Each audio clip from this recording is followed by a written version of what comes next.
South के superstar है तब थलापति विजय, हर कोई उनका फिल्म देखता है, लेकिन वो 3 साल में ऐसा क्या जादू कर देते हैं कि तमिलनाडु में सरकार बनाने की स्थिति में आ गए हैं।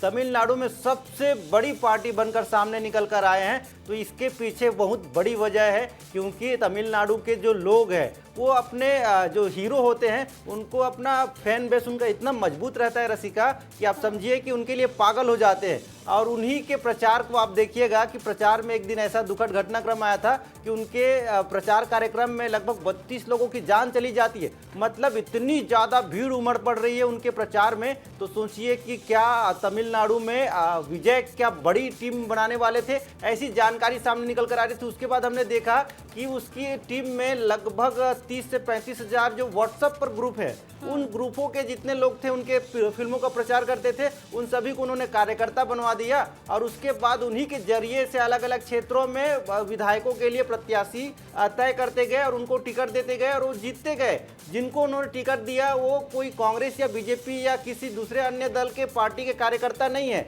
वो आम लोग हैं तमिलनाडु के। तो आम लोगों को उन्होंने टिकट दिया और वो आम लोग चुनाव जीत रहे हैं। जैसा कि आप बता रहे हैं कि कितना विजय को लेकर लोगों में क्रेज रहा है, तो जयललिता का भी जिक्र कर लेते हैं, क्योंकि उनको भी लेकर लोगों में भारी क्रेज रहा और वो मुख्यमंत्री तक बनी थी। रवि रसिका, देखिए रिसर्च में पता चलता है कि 1967 के बाद से कांग्रेस उससे पहले तक वहां सरकार में रही है। उसके बाद से जितने भी फिल्मी अभिनेता हैं उन्हीं की सरकार तमिलनाडु में देखने को मिली है। चाहे वो जयललिता हो या एम.के. स्टालिन का परिवार भी कहीं ना कहीं फिल्मी दुनिया से जुड़ा ही हुआ था। तो सभी के जितने भी वहाँ पर सरकार बनी है सभी का कहीं ना कहीं फिल्मी बैकग्राउंड रहा है। और इस बार थलापति विजय ने जो बहुमत हासिल की है, जो जिस बहुमत के करीब पहुंच रहे हैं, वो बहुत ही बड़ी उपलब्धि के तौर पर देखा जाएगा। क्योंकि एक पूरे 5 राज्यों के चुनाव में कहीं जो सबसे बड़ा उलटफेर जो देखने को मिल रहा है वो सिर्फ थलापति विजय का है। और उसका जो जलवा है वो आप उसको सोशल मीडिया में देखिए। सोशल मीडिया जितने प्लेटफॉर्म है हर जगह आपको सबसे ज़्यादा रील किसी का देखने को मिलेगा तो यह थलापति विजय का ही। उसके गानों पर लोग डांस करते हुए नजर आ रहे हैं। उसके घर में भी यही तस्वीर थी कि घर की टीवी में उनका गाना लगा है, उसके पूरे परिवार वाले डांस कर रहे हैं। मतलब जीत का बहुत बड़ा जश्न मनाया जा रहा है। और सबसे बड़ी बात यह है कि आने वाले समय में क्या थलापति विजय मुख्यमंत्री बनेंगे या किसी और को वो सामने लाकर उनको मुख्यमंत्री बनाया जाएगा। और इसमें उनको अलायंस करना पड़ेगा,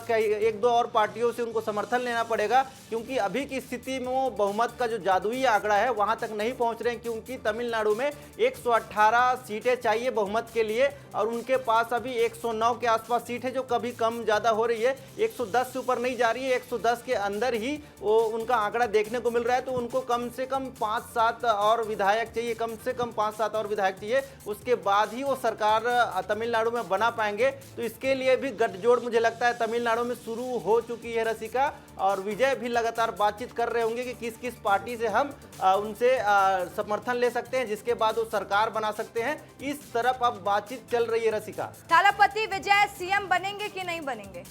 देखिए सीएम तो उन्हीं को बनना चाहिए, क्योंकि उनका जो बहुमत है वो सबसे ज़्यादा है। तमिलनाडु में सबसे बड़ी पार्टी बनकर उभरी है। उनको 1 करोड़ से ज़्यादा लोगों ने वोट किया है। मतलब सोचिए कि एक लौता नाम, एक ही नाम से पूरे तमिलनाडु में ऐसा प्रकोप मचा दिया, ऐसा तबाही मचा दिया कि ज़्यादा से ज़्यादा सीट उनके नाम पर आ गई। और जो बहुत लंबे समय से वहाँ पे सत्ता में रही और विपक्ष भूमिका में जो रही पार्टी डीएमके और एडीएमके, वो दोनों ही पार्टी बहुत पीछे रही है। तो ऐसे में वो अपने आप को मुख्यमंत्री के लिए प्रबल दावेदार मानते ही होंगे। और एक चीज़ बहुत ज़रूरी है रसिका, क्योंकि तमिलनाडु में हमने देखा है कि वहाँ फैन बेस बहुत मजबूत है।